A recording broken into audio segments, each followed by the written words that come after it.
SOS. SOS.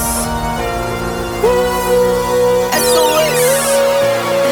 I got you, yeah. SOS. Thought you was a threat. I do real life, do no tip or tat on the internet. We don't do that. See, I've been a threat and I've been a vet. Thought you knew that when I'm cashing checks. I don't owe no debts. I've been through that. See you, SOS. So this is a very unique looking bike from DYU. This is their V8 model, and some people are kind of calling this a cafe racer style, you know, it kind of looks like a cafe racer style motorcycle. The assembly was very straightforward. I mean, really all we had to do is put on the handlebars, kind of adjust those, put on the front wheel and the pedals, but we'll talk about that in just a second. You know, in the rear, we can see that this is a dual suspension bike. We have the front suspension and we have the rear suspension. And it's got some air chambers on here, and I checked the PSI on that with my little meter, and it looks like both sides are set to 20 PSI. So, you know, I'm over 200 pounds, so we'll have to sit on the bike and see how well that actually works. You know, it's coil over spring assembly, kind of like a motorcycle. Got the little rear reflector back here on the back. We'll just go ahead and start with some of the components on here. We do have the Shimano tourney derailleur. We've got a 7-speed freewheel 14 to 28 on the gear set there. And on the front sprocket, we are running a 52 tooth with a chain guard, or a sprocket guard, chain guard, I guess you call that. I like that because when I ride, my pants will kind of get caught in the chain if they don't have the chain guard on there. So kind of just your standard setup there. We do have a little guard for the derailleur. 750 watt hub motor here. It is 48 volt. We will look at the battery here in just a second. Front suspension. This is kind of, you know, we see this on a lot of the kind of the budget e-bikes. I think this might be like a Zoom is probably the manufacturer of these. You know, got some preload on there and some adjustment, and we can actually lock out the front suspension on there if we want to. The headlight, we'll take a look at that in just a second. The front wheel we had to put on, we can see there's kind of a really wide spacer on the what would be the right side of the bike, and then there's a more narrow spacer down in here on the brake side. So it took me a second to figure out exactly how the washers and the spacers and all went on there to get this front wheel on, which is carrying the CST, the BFT. This is a 20x4 tire. I like these tires. You know, they absorb a lot of shock, so they kind of help the suspension. They're saying run these tires about 35 to 45 PSI. That's a little higher than I normally run them, but probably somewhere around 28 to 30 PSI is what I like to run in these tires. We do notice that up here on the handlebars, we do have hydraulic disc brakes, which I like on these electric bikes. So if you're getting an electric bike, you know, these things can go up to 28 miles an hour. They ship them as a class 2, but it can get up to 28 miles an hour, like the class 3 territory. So whenever you're looking at a electric bike, just make sure we're getting just a performance type, just an upgraded, as opposed to cable brakes. I really like the hydraulic disc brakes. And on this one, instead of 160 millimeter, we are running a 180 millimeter rotors. So that's just a little bit of an upgrade. It's more like 7 inches as opposed to like 6¼ inches. So it gives us a little more stopping power, a little more heat dissipation. It's just an overall better rotor. We can see the caliper here. And I don't know, these are probably a Zoom. It uses like a Tekturo style brake pad inside there. So they should be easy to find, although I don't see the actual brand on the brakes. Should be easy to find the brake pads for that. They got the nice little DYU, this is like a little plastic emblem they have on here that's kind of bolted on. That's pretty neat. Come up here on the head tube, we can see that we have our, you know, we just have a little 3-button control up here, so we will press that to turn it on. And we can see our little display up here. We hit our mode button. We've got E maybe for eco or economy, D for, I don't know, drive, and S maybe for sport. I'm really not sure. It doesn't say in the instructions what those are for. This is the state of battery charge from the factory, just from unboxing it. And we can see, well, I've already got it set up on miles an hour because it came kilometers per hour.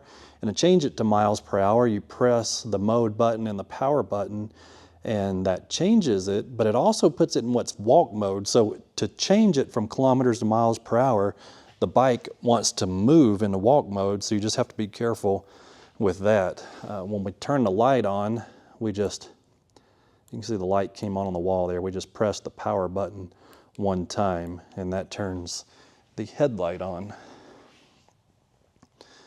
Nice bright headlight. It's not adjustable. It looks like it kind of goes straight out, so we'll have to actually see in the dark how well that works. That also turns on the rear tail light that is kind of built into the battery itself. We'll take the battery out here in just a second, take a look at that, but it also works as a brake light. So when we hold the rear brake, we can see that we do have a flashing there, so that's pretty neat.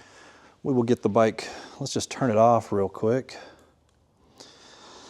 We do have a key right here for the battery to release the battery. To unlock it, we will unlock it and remove the key, and then we will slide the battery out of the frame. I mean, this is a long battery. It almost goes all the way through the frame. You can see how long that is, but if we look up here, I don't know if we can see that or not, but 15.5 amp hour, 48 volts, 725 watt hours out of this battery. And I'm assuming that the rear brake light kind of goes through these connectors somehow. That must be some type of signal to turn that brake light on, because there's no additional wires or anything for that. So that just goes through this battery pack. So we will slide the battery pack back into the frame. We will use our key to lock it. And once it's locked, then we can remove the key and put that somewhere we won't lose it. But for now, I'm just going to leave it in the frame. Took me a second to find out where to charge it. Here's our charger. This is a 2 amp hour charger, so we're almost 16 amp hour on the battery. So if it was completely dead, you're looking at about a 7 to 8 hour charge time. And what we do is we're going to plug this in. It took me a second to find the charge port on the battery. So it's actually under the back of the frame back here is where we're going to plug it in, and we can see our light turn red, so we are indeed charging. I had to find a different charger cord because the one they sent me, you know, being in the US, I don't know why this bike was even imported to the US. You think this would be a model for someone who uses this plug, but for us here in the US, that did not work for me. So luckily I had other battery chargers here, you know, from other bikes. I got quite a few chargers, and I was able to find another cord that worked with the US plug. So I think it still works, same voltage. The input voltage I think is okay. I just had to put a different cord on it. So we are now charging this bike.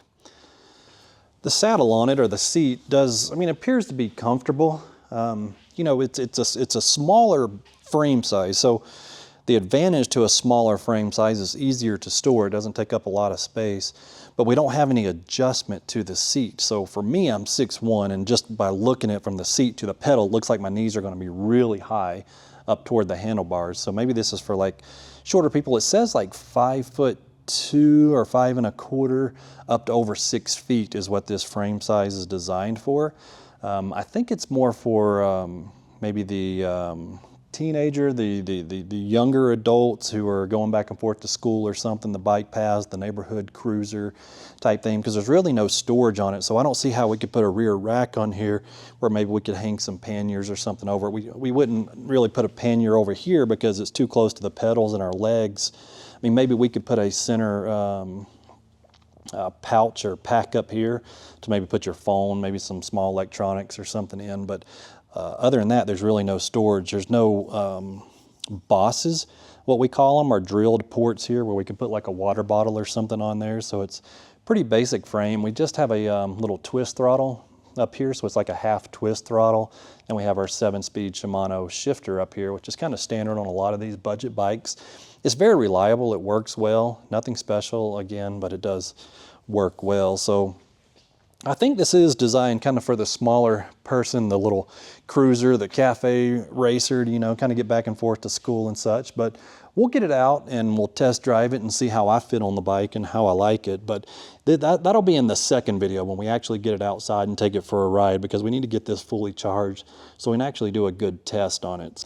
I forgot to mention that right now this bike is $999. I think normally it's $1499, so right at that $1,500 price point, but right now they've got it on their website, which I will also leave a link in the description for, at $999. I think that's a very fair price for this bike with the components and the way it's outfitted. You know, 750 watt, 15.5 amp hour battery, 725 watt hours, and it looks like it's a cadence sensor, it's not a torque sensor, half throttle, you know, turning, just the components on it. I think $999 is a very fair price for this model. But again, you'll find all those links in the description.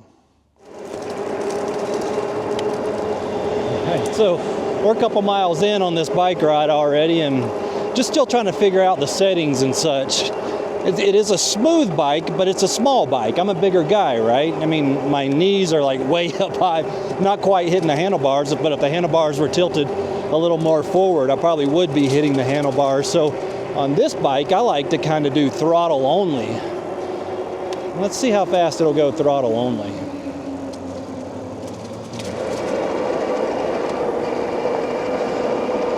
Well, this is interesting. So I've got it throttle only, and I am in sport mode. I'm going 27 miles an hour at the moment.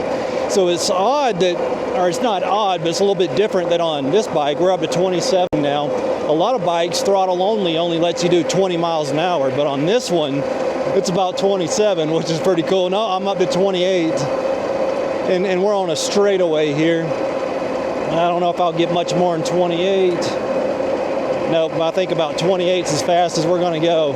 But what I like about that is that since it's a smaller bike, the 28 miles an hour, or being able to go that fast with throttle only, is pretty neat.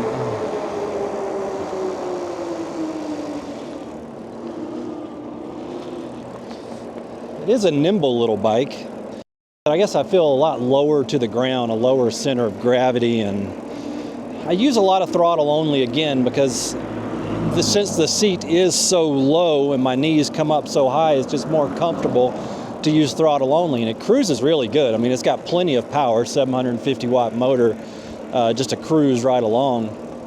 We're only doing about 12 right now, and I got to keep it at 12. Is what I mean is I got to keep the throttle really low to kind of keep or maintain that slower speed because it is pretty quick. The hydraulic disc brakes do work really good. Almost skid the tires there. Yeah, so that's I really like that about these hydraulic disc brakes, especially on these bigger electric bikes, because we do those higher speeds. You know, we were doing 28 miles an hour throttle only just a minute ago, and we got to be able to stop that. And these hydraulic disc brakes, especially with the 180 millimeter rotors, really does a good job of bringing the bike to a stop. So in sport mode, it's hard to maintain speed because if I just start pedaling, the bike just wants to just keep going and going. Let me change the mode down to eco mode. And again, if I pedal, it just keeps going faster and faster. I'm only in gear 2 right now, but I'm trying to pedal and keep the speed down. I just can't do it. And I'm in eco mode now. All right, let's try it in drive mode. Let me pedal. Yeah, it just keeps wanting to go and go. So I don't know how fast. I don't know. I wish it would stay at a slower speed. I know it's a cadence sensor. So the thing is with the cadence sensor is that it just knows that your legs are moving. You know, it's not like a torque sensor where it feels the resistance and gives you you know, matches the amount of power you put into it. So I'm in eco mode right now. And if I just pedal, I'm just going to take off. Let's just see how fast it'll go just pedaling. So it takes off at a slower speed. Okay, that's better. In eco mode, it only does 15 as I'm pedaling, but there's still no real throttle control up to that 15 miles an hour. All right, so I think I got it figured out now. So in eco mode, I can pedal. It doesn't matter if I'm ghost pedal or not. There's really no resistance on the pedals, but allow me to do 15 miles per hour. And then if I change the mode to D, which I'm just going to call drive, it'll let me pedal to 20 miles an hour. Again, if I'm just moving my feet, no matter how fast, it just knows my legs are moving, it goes the full 20 miles an hour. And then if I put it in sport mode, and again, I'm pedaling, even if I'm pedaling slow and no resistance on the pedals at all, ghost pedaling, it'll give me like full speed. I was up to almost 27 miles an hour pedaling. So the amount of control we have over the throttle and the speed is not much. I guess there's just a lot to, I just wish I had more control with it. But it is easy to control the speed with the throttle, of course. We can just go as fast as we want with the throttle. Well, I heard a lot of rattling and the kickstand, I guess the extension on it has come loose, and I didn't bring any tools with me. It looks like this rear light. I guess I should have checked all this. I mean, usually I do like what we call a pre-flight inspection before we take a bike out, but I did not do it on this one. And yeah, just a couple things that we probably should have tightened up before we took it for a ride. So the DYU, the V8, it's a fun bike, it's a nimble bike, and it's a fast bike. We don't have a lot of speed control when we're pedaling with the cadence sensor, but that's kind of indicative of a cadence sensor bike. Suspension on it's okay. The back, I'm trying to get it to compress, and I don't know if I just got too much air in there, but remember we tested that right out of the box, and I left it right where it was. So I don't know if, I mean, it works. I can feel it springing. The front suspension, we kind of talked about that. I mean, it works just fine. The hydraulic disc brakes, they work really good on this. You know, they are the 100mm rotors, but I don't know. I'm not sure exactly what kind of brakes they are. I don't know if it's the pads or what it is, but they do make a little bit of noise when I'm stopping. I think the gearing on this is good. Sometimes I feel like we run out of gear on the cassette, like we don't have enough, that we ghost pedal too soon. But when I put this in gear 7 with this big 52 tooth, the front chain or the front sprocket, I still have resistance on the pedals, which I like. It's not super comfortable, but I'm a bigger guy. You know, I'm 6'1", I'm over 200 pounds. I think this bike is more for the younger generation, maybe the teenagers running back and forth to the store or running around the neighborhood or getting back and forth to school. I think this would be a perfect bike for that because you can do a lot of throttle only on the trails and such. We took it off some pretty sweet jumps here, and it... You ever take it off any sweet jumps? It seems to hold up together pretty good, except for a couple of loose screws that we found while we were doing it. No fenders came with the bike, so that's one thing to keep in mind, that if you ride in the weather, that this is going to spray you with water. So there's no front or rear fender. I mean, you know what, we did look at the headlight, and it does have the tail light, so it does have a little bit of safety when riding at night. It's just a really neat looking bike. It's probably one of the most unique frame designs that I've actually ridden when we're testing bikes. And I think it's cool. It's fun to look at. Just the ride quality is just not quite there for me. But for the kids and stuff that doesn't care about the ride quality, just wants to get to point A and point B and have a cool looking bike and have fun, I think this would be a great Christmas present, maybe birthday present or something like that. So we'll have a link in the description where you can find this bike and check it out. Check out some of the other reviews too, because I think other people have a lot of fun on this bike. It's just not quite a commuter. This is more of a get around to the store, back and forth to school.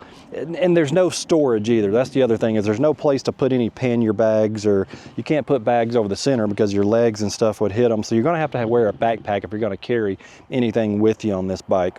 But anyways, that's our review on the DYU V8. Thanks for watching. That's all I gotta say about that. So I'm not sure what happened, but I'm trying to go now and I've got error 04 on the screen, or just E4, error 4, and with a wrench on there. So I'm trying to go, I don't know, it just won't. Let me bring the mode down to eco. I feel the motor kind of trying to go, but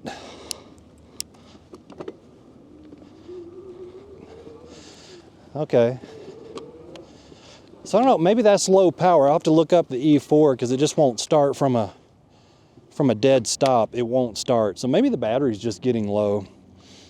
But if I try to pedal it, I guess it'll go. Okay. Yeah, yeah, it won't pull itself up the hill anymore. So we don't have that many miles on it, man. I don't know. This battery is as big as it is. It should have lasted a lot longer than it has. But anyways, let's see if we got enough juice to make it home.